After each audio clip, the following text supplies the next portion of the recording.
Hey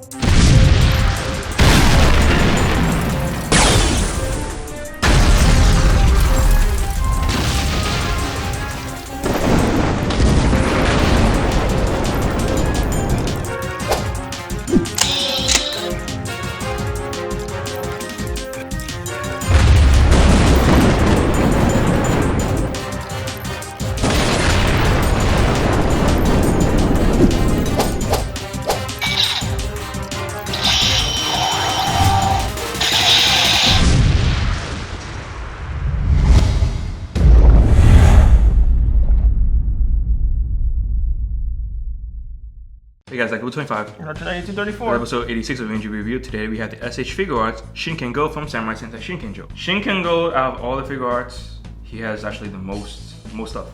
We have EB origami, and then we have Ika origami. Sadly, these things they don't do anything. They're nice for display. I mean, if you have the whole Shinkenger line, they look really nice. Then we have, of course, the lantern or Daigoyo, in which we've actually not seen in the show only once in the Clash of the Two Red Rangers. And of course, his Sakenmaru.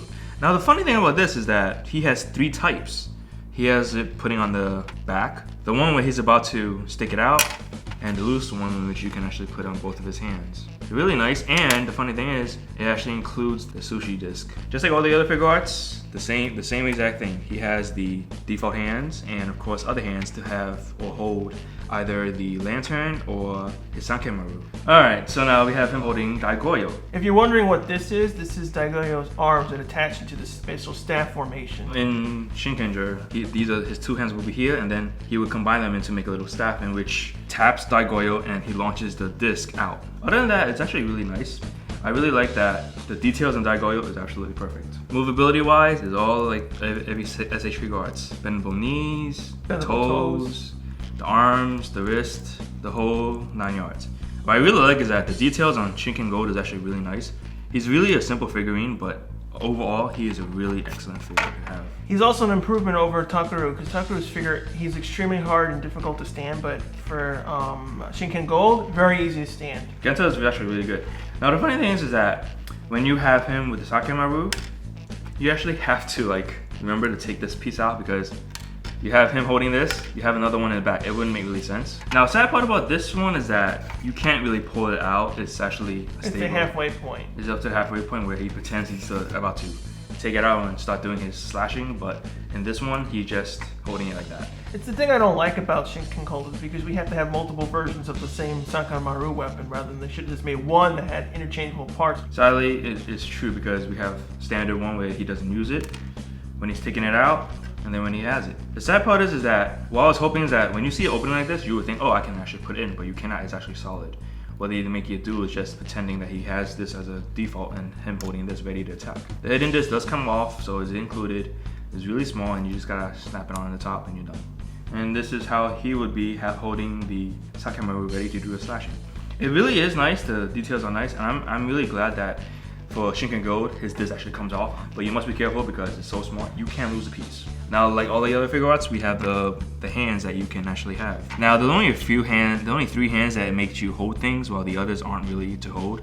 The others are just to have him do other different poses, or just have him have claws on his hands. That's about it. Other than that, it's really kind of, hey, it's really good. Now for his weapon accessories, he, like we said before, he has the most out of every single of the Shinkengers, because he has 2 of his swords and the lantern. Now for EB origami, you can't really do much with it, but you gotta give Bandai details for the details that they put on him. He actually looks really, really good, and it's really nice to have him, as a display piece. Ika origami, you can actually spin him a little from the bottom. It was really nice. But sadly, he cannot transform, they cannot transform, they can't do anything. For Daigoyo, sadly, his head doesn't stick out. I was hoping that, they would have a little pullable head a little and then put him down, but sadly, he cannot. But he does have a nice little feel to it, and he actually looks like a lantern, which is really good. The hands, actually, there's only one position you actually can put the hands in, but other than that, they're really nice. Although this clip on side, it makes it look like you can just hold it from the side, but you really can't. You can do it, but it won't be stable as much as you think it is. Overall, it's a really nice Figuarts. I mean, if you can, it's in Toys R Us right now. You can get them for like around $34, $40. In the first wave of Shinken's in Japan, the Shinken Gold and Shinken Red had the Kokuros for the first wave only. After that, they never released it.